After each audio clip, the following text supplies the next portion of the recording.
In the global market, there is a growth in the railway industry. In the next 10 years, the railway system has to improve the services. Higher punctuality is one of the big challenges for the moment. We need improvement in our infrastructure. We need more capacity. In Germany, the federal government is investing much more money in railway infrastructure, and we have to produce these projects with the same amount of people. So there is a very big challenge to become more efficient and more effective in our projects. Software industry, they have to deliver the tools. We can't do it on our own.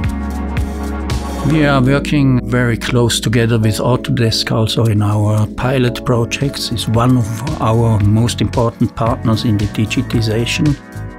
We have a lot of data, but out of this data we have to create information which we can use for decision-making processes. We achieved a lot of goals in the digitalization of the railway infrastructure. We started with our BIM program in 2015. We didn't know whether we can achieve the goals, and now we did it with a lot of pilot projects, which will create on a longer term the benefit for our clients.